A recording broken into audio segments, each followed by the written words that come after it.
I'm Kim Strobel, and this is She Finds Joy. Hello, everyone. I am super excited about today's episode. I'm going to be interviewing Frederick Buskey. Frederick has 17 years of experience teaching and leading in K-12 internationally and in the U.S. He has led total redesigns of principal licensure programs. He has this unique combination of personal experiences. And what he's going to talk to us about today is really understanding motivation. What fires us up? What gets us to take action? What makes us make moves in our life? So welcome to the show, Frederick. All right, Frederick, I'm so happy to have you on this podcast today to talk about one of my favorite subjects, which I think I know a lot of, but I think you're going to 100% increase my knowledge base on this idea of motivation and how it works and what it is and why we get stuck. And I think you kind of have a little bit of a solution sometimes to our problems. So welcome to the She Finds Joy podcast. Thanks, Kim. Thank you. Yeah, I think, motivation is one of those things that has many meanings. If you go to the research, you're not going to find one definition. Like each discipline and area of science has its different way that they define it. And I think we all use it a little bit differently. So I like to describe motivation as being the willingness and the ability of a person to do the thing that we want them to do. So I'm thinking about it in a leadership context. Can we Okay. get the person? Are they willing and able to do the thing we want them to do? And I think about kind of three phases of this motivation. So the first phase is the task phase, right? Is my eighth grade student Bettina going to do her math homework? And then we have the skill phase, which is when we're trying to implement and do something new. So will a teacher implement an instructional math practice for Bettina? And then the third one is the behavior phase. And that is, will people, or oftentimes will we, implement new behaviors? So I think those are the three basic bases. And then for each of those, there's an ugly face, but I don't know if you want to dive into more before we go into that. Well, I do have some questions. What was the second phase called? The second face is the skill face. Yeah, okay. And so I'm thinking of this both. So there are definitely teachers and school leaders that listen to this podcast, but then we also have just a lot of people who are in the self-help field and they're wanting to improve their lives. And so let's just use me as an example. So people think that I have high motivation levels, and I do, and I have a lot of discipline in my life, but there are certain areas that I have struggled to move the needle on. So let's take my example, Frederick, of at times really not being able to implement healthy eating habits. So the task face is, will Kim make healthy choices in her food options today? Is that correct? Yeah, so the task is something that's very discrete, right? So it's just this event right now. If you're talking about changing the way you eat, we're talking about a change of behavior, Okay. Okay. right? So Yeah. the task is discrete, and generally we're assuming that you know how to do the task. So Okay. you know how to Okay. prepare a nutritious dinner, Yep. And I right? have the skill set for it. You It's have the skill set. the Yep. behavior face is the one that's getting in the way. For a lot of us, yeah. Yeah, we know how to go down to the gym. I know how to get up at 5:30 in the morning. I know how to put my workout clothes on. I know how to drive down there. But but it's hard. And I think that's understanding it. This is to me where the motivation equation comes in. And the Okay. motivation equation is simply value, or motivation equals value divided by effort. Yes, let's talk So about that. so if I see a high value and low effort, I'm going to be very motivated. So if I walk out my door and there's $100 bill 3 steps away, that's a high value, low effort, 3 steps. I'm going to go grab that bill. But if I walk out of my house and I see, I don't know, a block away, a penny on the sidewalk, I'm probably not going to walk a block for the penny, right? Because the value's low and the effort would be high. Yes. And so when we have people have these goals, whether it's they want to implement an exercise routine. They want to make better, healthy choices with food. They want to get themselves to the gym. They want to start a gratitude practice. They want to do things that bring them peace and ease and happiness and wellness. So I always say, like, when it comes to happiness, everybody wants to be happy and happier, Frederick. So why is it that when it comes to anything, what you're saying, it's so individualized. So I'm thinking about somebody that I know who has resisted exercise her entire life. And she has all of these health impediments now that are somewhat a direct result of her not choosing to exercise. But no matter how dire the circumstance is, nothing ever has made her choose a different behavior. And I want you to help me understand that from that lens, because we all get frustrated when people continue to make really poor choices and we see that it's having a direct effect on their health, wealth, whether it's, saving money, their health, their wealth, their happiness. We all do this. I do this too, right? Like, I've got the exercise part down, but I don't honor myself with the food eating habits. So explain this in a way that helps us, one, be able to loosen our grip over other people's actions or inactions and understand that it's all individualized. Yeah, and just to be clear, I am not a motivational expert or anything like that, right? So I'm not trying to dig into science. One of the things I try to do is to make it simpler for people to think about motivation and to think about it in a way that's a little more positive. As one of the things that we do is we put a lot of judgment when we don't do the thing, right? And I always do this thing with teachers and school leaders where we talk about this exercise piece, right? And how many of us have done a New Year's resolution and we've wanted to eat better, work out, whatever, and then we fail. And what do we say about ourselves, Kim? We say, "Oh, we're undisciplined. If I Yes. was just more disciplined." And I mean, we're talking rooms of leaders. Right? You don't get to be a principal by being undisciplined. You don't be a great mom by being undisciplined, right? And so part of the problem is that the way we look at failure during motivation is that we put judgment. And so what the motivation equation helps us do is to stop judging and instead get curious and ask the question that you just asked. Like, what's going on? If I know, right, that if I go down to the gym, I'm going to live longer if I do that consistently. I know that. I have the skills to be able to go down and do the right exercises. So I know this stuff. So why don't I go down? And I think the behavior phase is the hardest phase, right? Yes. The task phase and the skill phase, we can work on those. This one's hard. I think there's a couple things happening. On the value side, I think a big driver of value is immediacy. So if I can give you one thing that is going to make your life better right now, a tiny bit better right now, that is worth way more than me giving you a book and saying, if you read this book 3 months from now, your life will be transformed.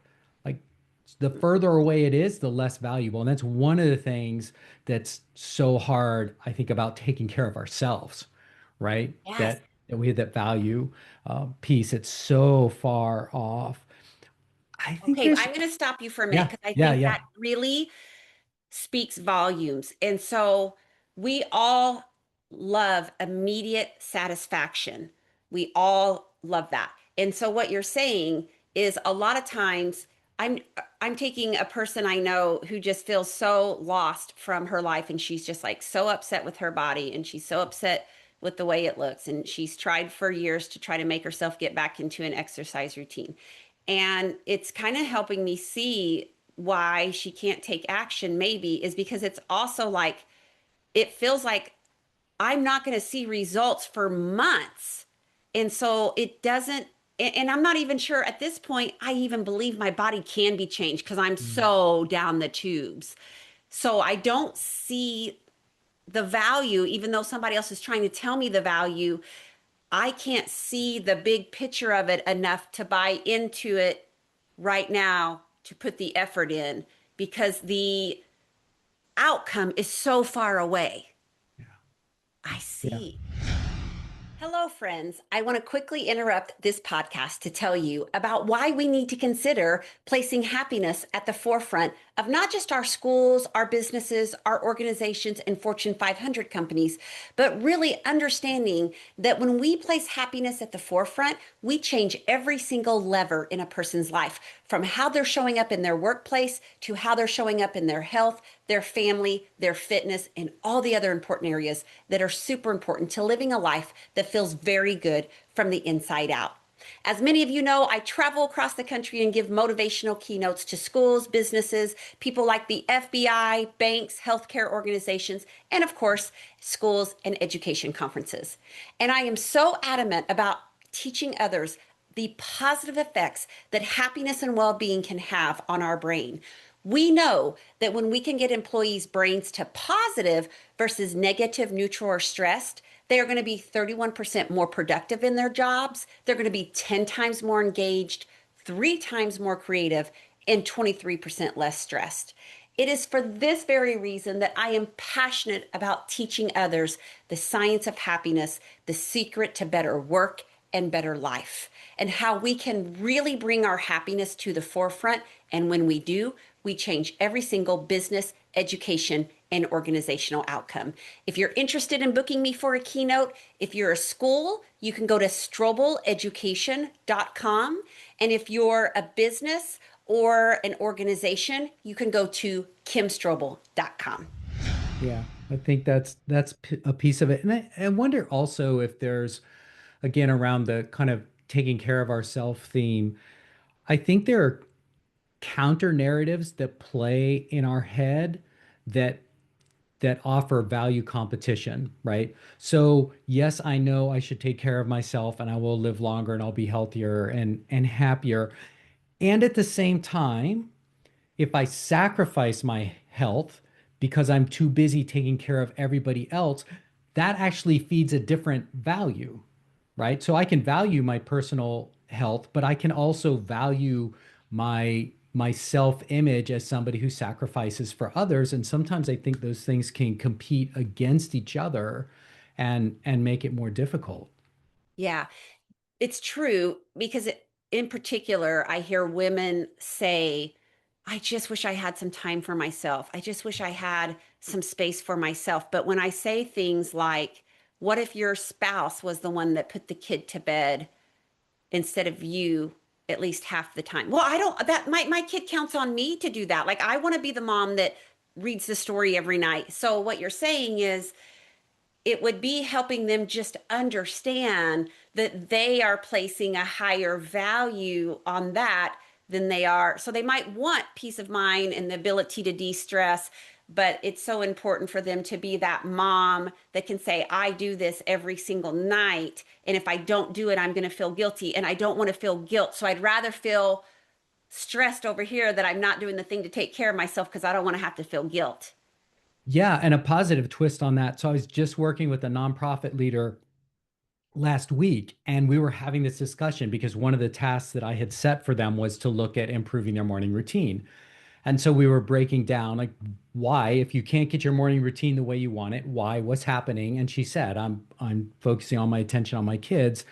And we talked about, okay, well, what would it look like if your kids were more independent and could eat breakfast and could fix their own breakfast or at least take steps in that direction?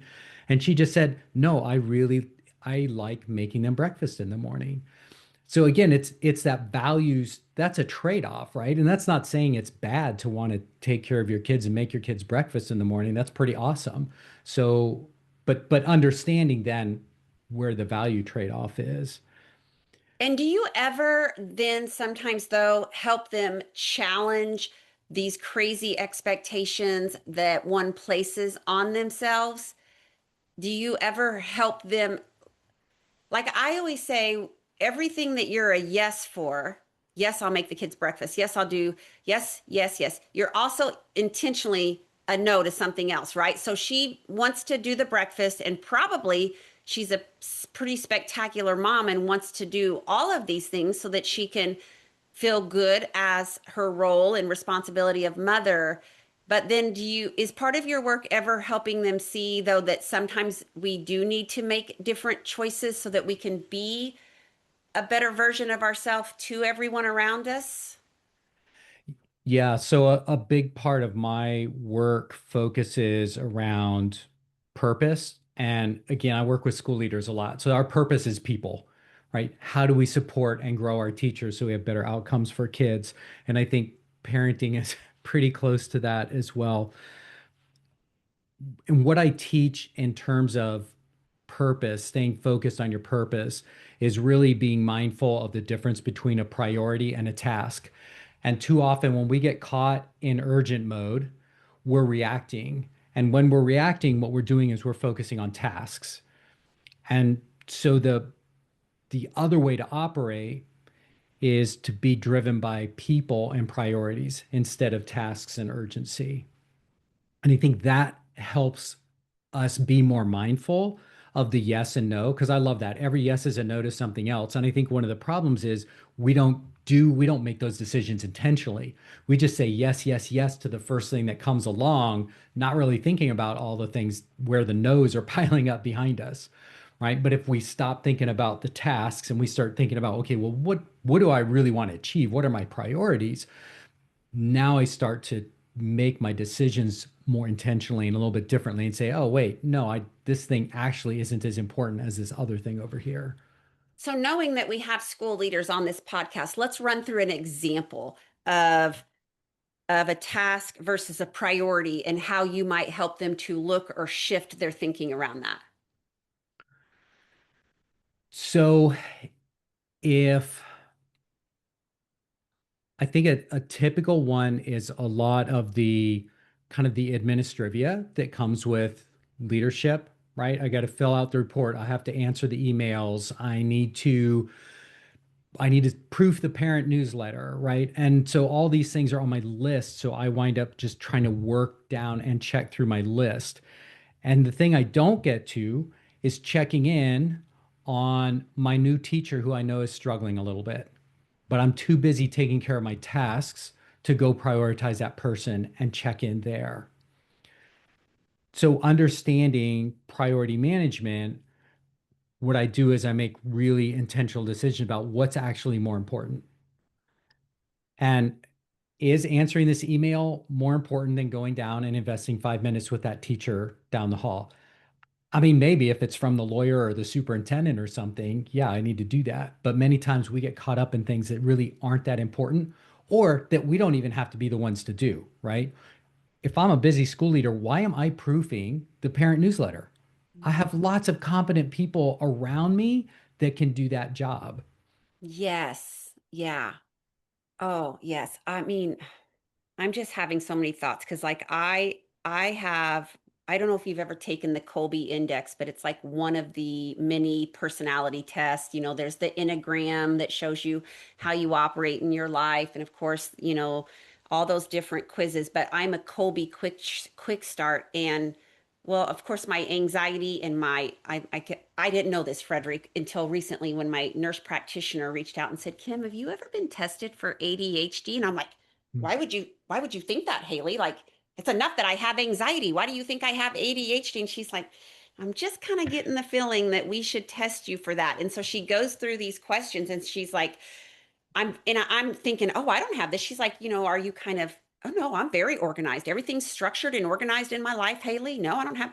But then she starts talking about the sense of urgency, the facetiousness, the reacting quickly, the impulsivity. And I'm like, I scream that. And so it's even making me think about Frederick just today, the number of times like my inbox just overwhelms me, and if I don't keep it cleaned up, I'm in such high anxiety. But I've got three proposals that are going to generate money if I can just get them out today, but I'm over here scared to death just responding to these silly emails just to try to get my anxiety levels under control. So like, what would you say to somebody who, like you're saying, like how do we get ourselves to just pause? Because like my purpose is to get these darn proposals out for so we can serve these schools and I can bring it's important to bring money in to this business, but I'm over here dinkering around with these emails that are just getting on my nerves. Right. So why are you more motivated to do the emails than the Yes, proposals, right? please answer that So question. so for you've got competing values, right? Which Okay. one value is I have the business and I can go help these people if I can get this proposal out. But another value is I like surety and I like to be organized and I like to know that there's not stuff that's piling up there, right? That I know everything. So those two values are competing against each other. And then I think the other side of the equation we haven't talked about is effort, Yes. right? And so in a sense, and when we talk about immediacy of payoff, it's much easier to open your inbox, check a couple emails off the list because you're getting instant value. I did this, I did this, I did this. Whereas those proposals, even once a proposal's done, you then have to send it out and then you got to wait, right? So it's long term. And so even that small thing, it feels like, okay, at least I got something done. So I think one of the things that we can do if we want to change behavior is we have to make doing the thing we don't want to do harder and make doing the thing we do want to do easier. Okay. So So I'll what give an example yeah, because give me an email example is of one that. of those things too, right? And we know there's no reason I need to be in my email. Anybody who needs me instantly has my phone number. And if they don't have my phone number, they don't That need me right. instantly. My wife who just retired from university in June, so she has now started doing my email. And what she does is I have three folders. I have my Power Hour folder, which is dealing with clients. I have my podcast Power Hour folder, which is anything related to podcast, and then I have a priority one folder. Everything else gets archived. So she now goes through my inbox. She archives stuff that I don't really need to see, and then she puts the other stuff in those other folders. So now my inbox is usually empty. I know that. I don't need to go check it And she does that once a day, twice a day. once or twice a day. But I don't, but the thing is it's an effort thing. Just knowing that she has taken care of it makes it easier for me to ignore it Yes. as not Yes. important. I mean, does it functionally make a difference? Not really, except I'm not attention switching all the time. I'm not task switching. I just don't go do it because that's the other thing, Kim, right? It's not that the 15 seconds that you got distracted that you went and looked at the email. It's one that happens three or four times and it's the changing in It what's going is. on in our minds and our change of focus and then we get tired and then we're not as effective. Yeah. So I don't know that that's a great example, but increasing or decreasing, I like to use the term friction. So, for instance, I know I meditate now before I ever get out of bed. If I get out of bed and I haven't meditated, there's a good chance that I won't. Is meditating while I'm laying down in bed ideal? No, not really. But by giving myself permission to do that, I've erased a friction point. And it's really easy for me to reach over and put my phone and choose something and put it on and then meditate. Another thing that I'll do is I'll put my workout clothes out on the stairs or wherever I need to change the night before so that when I get up in the morning, they're right there.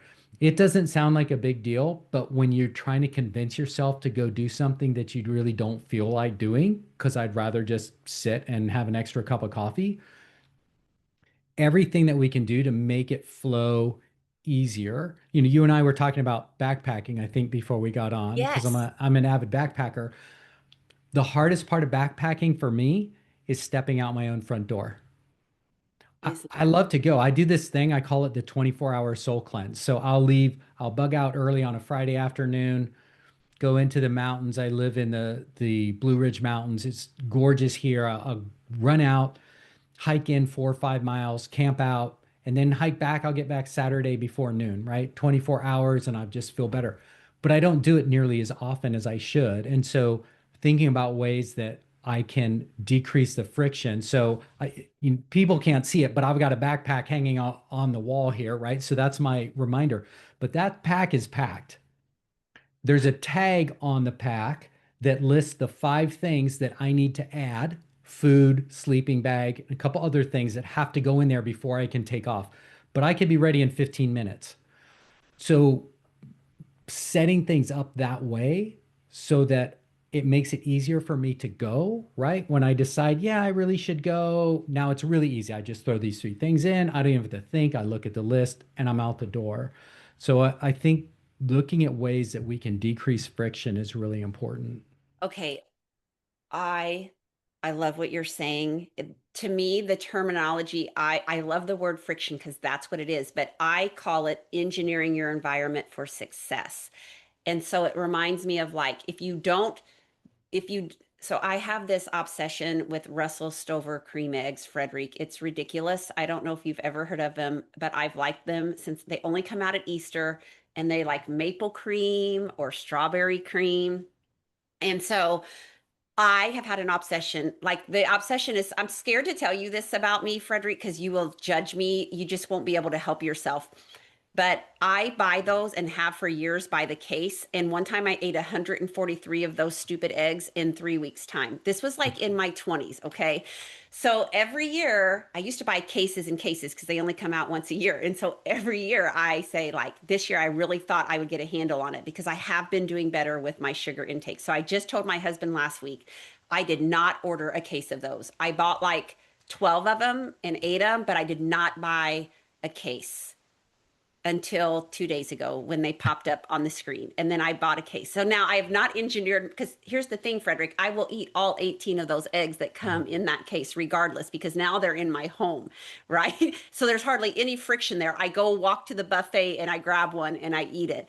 And so I'm thinking about this and the other thing I would tell you is, like, I had it on my radar this week on Sunday that I was going to meal prep for the first time. I started watching these Instagram videos, and I didn't want Scott and I eating out so much this week, so I was going to meal prep. But then I just haven't made it to the grocery store yet, so I haven't done the meal prep. And now it's Tuesday afternoon, and tonight when I'm really tired at the end of the day, and my husband is too, we probably look at each other and go like, hey, do you want to go eat at Lock and Kill tonight? Yes, let's go, right? Because I have not set myself, because there's so much friction. If I would meal prep, I take away some of the friction and I reduce our ability to kind of make choices that aren't the best for us. And so it's about deciding what behavior you want to change, and then it's about understanding that this formula is motivation equals the value you place on something and the amount of effort it's going to take. So if you don't place a ton of value and it is going to take a lot of effort, you probably aren't going to do it. Maybe. But if the value is high and you can remove some friction so that the effort is at least a little bit lower, you increase your chances of being able to implement that new behavior. Yes. It's funny because Fruit Loops are my go-to stress food, which I mean, they're I terrible used to for love you. those too. And I know when I'm in the grocery store, if I say no to buying Fruit Loops, then I only have to say no once. But as soon as I buy the box, now I have to say no every day, right? Yes, that's a great example. And it's also making me think about, so I'm a Facebooker and I have a pretty good following. And I also don't like, I have these timer settings on my phone that say, okay, you have now spent 50 minutes, Mm. Kim, on all your apps. And so I've allocated 50 minutes. But for the last 2 months, I just keep ignoring it. Every time it goes, I just ignore it. And I was doing really well before. So today on my run, you're going to be proud of me. I was running and I was thinking, why do you have to click on Facebook so much when you're stressed over here, and then you're like, oh, I'm just going to click on Facebook for a minute and see how many likes I got or who liked my post. And so today, Frederick, on my run, I got to thinking that one of the reasons I click on it is because I want to see who liked my latest post, Mm. right? And I want to see who commented. And I want to see that throughout the day. If I made a post that morning, I want to see that throughout the day. So I got to thinking, what if I just didn't post like I usually post once a day, Monday through Friday. What if I took that down and I only did 3 posts and I didn't do a post on Tuesday and Thursday? I think that I wouldn't be as interested as clicking on it because I'm not worried about seeing who's liking it. So maybe if I just remove that post, then I free myself a little bit up from this distraction. Does that make sense? Am I thinking about that the right way? Yeah, I guess. I don't know. You tell Um, me. yeah, well, and but it drives right back to that point about immediacy, right? Oh, Because yeah. again, when you look, you're getting rewarded by Oh, seeing yes. the thumbs up. My version of this is checking the number of podcast downloads, right? Okay. Every when we drop a podcast on Tuesday, how are my downloads coming? And Yes. I have a friend, and we've joked about, checking multiple times a day. In in the case of social media, you may see something that you want to respond to, and so maybe there's something there. In the case of podcast downloads, it doesn't matter whether I know how many podcasts are being downloaded throughout the day or not, right? I mean, Yeah. my looking at isn't going to influence anything. I think one other thing that I want to touch on before we wrap it up is the bar and this idea of winning or losing. So I'm very competitive. So I have gamified my days. So every day I either win the day or I lose the day. And then based on my 5 work days, I either win the week or I lose the week. If I go 3 and 2, then I win the week. And I know that if I had 3 winning days, then it probably was a pretty decent week. Now, I don't suggest that people do that because it's it's kind of overkill. But I And how have do you all these judge, little, Frederick, if you've won a day or not? what's that? How do you judge if you won the day or not? Yeah, so I have criteria. And so part of my criteria involves is around movement, right? Did I get out and I do did I do a block of movement? So maybe that's get up in the morning and do yoga.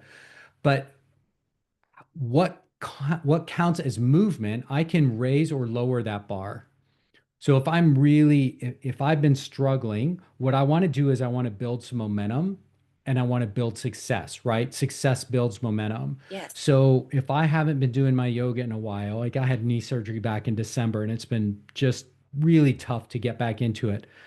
If I do 10 minutes of yoga, that's a win, Yes. right? 10 minutes is all I need Yes. because there are a lot of days where I think about doing 30 minutes. There's no way I'm going to do it. I'm just not. Yeah.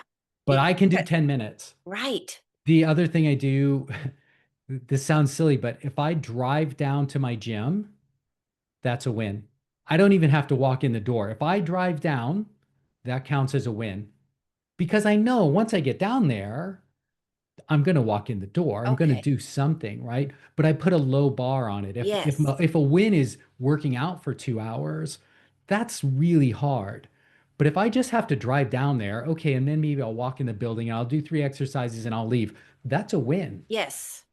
So I think we can manipulate that satisfaction that we get by lowering the bar so I that we can see. accumulate a series of wins. And what inevitably happens for me, I do 10 minutes of yoga and then I do 12 and then I do 10, but then I build the momentum and a month later I'm doing 30 minutes consistently because I've built the momentum and I've made it back into being part of my routine and I find it to be comforting and it's not as, as challenging as it was before when I was starting out. Okay. So to make this about me, Frederick, now, because I'm going to ask you to help me, let's say that like I'm frustrated at the number of times I click on my social media apps a day. I think I am more frustrated by the number of times I have to check in than I am the number of minutes I spend a day. Because I mean, 50 minutes a day on all my social apps, I mean, it's not great, but it's not crazy, right? Right. Right. So, how could I, because I really want to remove, and boy, my brain is just dopamine hit, dopamine hit. It's an addictive type of brain, I think. Um, what would somebody like me who says, I don't want to do that so much, how could I both reduce friction, which I'm thinking right now, I don't know, maybe this would be too extreme, but like I have a time limit that says after 6 p.m., all my apps go out, gray out. But I tend to click on them. But so do I need to maybe take my phone to the bedroom and say my phone's going to stay back there after 6 p.m.? Or is that too extreme? Like, where do I start? If I want to make a small little movement so I feel a little success in it and it doesn't feel overwhelming to me. Yeah, I think about two things. One is how can you introduce more friction into checking in so that it's harder to check in? And what you just identified a strategy, right? Yep. Park your phone somewhere away from you. Because I mean, that's what I find. If my phone is in the kitchen and I'm sitting down to eat, I'll look at my phone. If Yes. my phone is in my office and I'm sitting down to eat, I won't look at the phone, right? Right. So that's a huge thing because if I have to get up and go check it, that makes it harder to do it, right? Yes. So I think that's one strategy. Another thing is to think about what's the trade-off in the behavior? Like what can you do instead that is a little bit healthier than checking in on the social media? Um, can you when you have that and you need to just kind of like I need to step away. I need to get my brain disengaged for just a minute, or I need to feel like I accomplished something. Are there really small tasks that you can have kind of queued up that then you can do one of those things and that provides that little bit of separation and okay, I got something done and then you move back. I have a daily email list, so for me that might be okay, I can't complete this big thing right now. I don't want to go scroll on media, but you know what? I can take 5 minutes and I can complete this post and I'll do the post and then I can get back to whatever my task is. Well, I've told my husband this weekend that I have this passion project inside myself. I want to become a flower gardener. So, like, this is far off, but like, wouldn't it be great, Frederick, if I put my phone down at 6 p.m. and I got to go out and spend an hour working in my flower garden, doing something that actually fuels me versus my phone that drains me? Like swapping out to where you actually feel like you're choosing something else that brings you joy. In fact, something that doesn't just bring you joy for 3 seconds, but like removing, not just removing myself, but also kind of distracting myself, like throwing myself into another activity that I'm immersed in that brings me joy, that's also helping me adhere to my boundary. Yeah. I think we have to understand though. I mean, we want what you're saying, yes. And we do need to understand that like social media has been engineered based around the way our brain works. So we shouldn't judge ourselves for being drawn to social media because they engineered it exactly so that we would become addicted. So give yourself some grace and yeah, then try to engage in some of those replacement behaviors. Well, and I'm going to wrap this up by going back to something that you said at the beginning that really struck me. So we're really judgmental of ourselves when we don't adhere to a goal that we've made for ourselves or a habit or a practice. And we're also really judgmental of others when we can't figure out why they aren't taking care of their stuff in their life. And you said, what if you replaced judgment with curiosity? Yeah. And and boy, doesn't that feel just lighter? And isn't that more productive? Yeah. Well, Instead of just immediately berating myself, like just getting curious about why I keep choosing those behaviors. Like with the healthy eating, I choose it because it's fast, it's convenient. I haven't engineered my environment for success and created less friction by doing a little meal prep on Sunday. And so I understanding kind of like I'm setting myself up for failure, but then you said like we see failure and then we judge ourselves for the failure. And here's what my therapist of 20 some years has taught me, Frederick. Shame gets us nowhere. Shame never changes behavior, really. It doesn't help us in any shape, form, or fashion, but getting curious does. And I love that. So thank you yeah. for sharing that. I feel like Frederick needs to coach me on a lot of things in my Yeah, life. I don't know. I'm busy still trying to coach myself. Yeah, I like Yeah, to say judgment leads to conflict, curiosity leads to collaboration, right? judgment leads to conflict, curiosity. Oh my gosh. Okay, I'm just going to share. So, my husband and I, we had couples therapy this morning. We are married for 25 years and we are happy much of the time in our marriage, but we're still growing and learning together. And one of the things we don't do well, Frederick, is I listened to this podcast from Mel Robbins last week with this love and relationship expert, and he said at the end of the week, take 10 minutes and ask your partner, what are 3 ways that I loved you well this week? What are 3 things I did that made you feel loved? And I love that, Frederick, because he says, like, we just don't really know what's making the other person feel loved. And when we hear it, we're like, oh, that's what made you feel loved. And then we're both motivated to do more of that, but we've also like shown our partner, how we love them. But he said it's also really important to say, and where did I miss the mark this week? Is there something I did that made you feel unloved?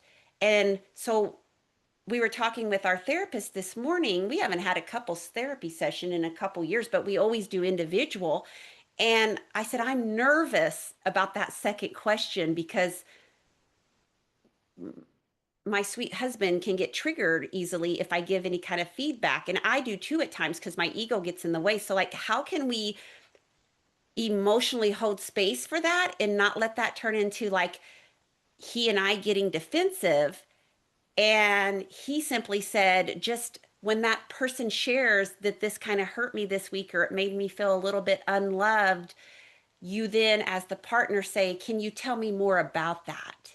Mm, mm, And I was like, yeah. that's beautiful. Because if Scott says, well, Kim, when you mouthed off about my family last week, it really hurt me, then I go into like defensive mode, like, well, I don't know why that hurt you. I was just telling you the truth, and so there's no like, oh, hey, Scott, so can you help me understand that a little bit more? How did it hurt you, or why did it feel so bad?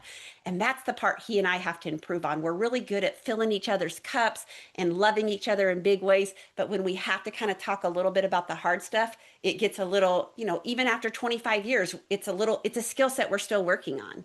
Mm, And so yeah. it just kind of reminds me of what you were saying about getting curious. Yeah. Yeah. And now, Frederick, you have something to implement with your wife at the end of the week. Yeah. 3 ways you love me well and 1 thing I could do better. Yeah, I like that. That'll be helpful. Oh, thank you so much for being here today, Frederick. I really learned a lot from you, and I know that I could learn so much more, but I appreciate your knowledge and your examples, and that you've been able to tie it both to school teachers, school leaders, and the rest of us who are all trying to improve our lives. Oh, you're very kind and gracious. Thank you so much, Kim. All right, friends, I am closing in here after the episode with Frederick, which I really loved, where we learned about motivation. It's value divided by effort. I want to close this by letting you all know that I'm going to take a little bit of a sabbatical from the podcast. It may last this summer, may come back to it in the fall. I'm not really sure. But I have to practice a little bit of what I preach. And I have a lot of things that are taking my time and energy and attention right now. And so I need to remove a few things from my plate. And one of those for now is creating the podcast. It takes a lot of time and effort from me and my team. And so I'm just needing to create a little bit of ease and flow in my own life. And so this is the last episode. And then I'm going to reconsider bringing it back in the fall, but we'll see where I land. But thank you so much for being here and for being a part of this. And I do hope I come back with more episodes later. Thank you so much for joining me on the She Finds Joy show today. I'm truly honored that you chose to spend your time here with me, my dear friend. If this episode brought you encouragement or a fresh perspective, I would be so grateful if you took a moment to leave a review. Just head to kimstrobel.com/review. And what it does is it helps more people find these important conversations. Don't forget, you can also subscribe to the show so you never miss an episode. Thank you again for listening in. I am so very grateful, my friend, to walk this journey with you. I also want to encourage you to share this episode with everybody in your life you care about. We all need encouragement and real talk. Thank you for listening and watching. I believe in you for being able to create a life that feels good from the inside out. Remember, you are deserving of joy and happiness.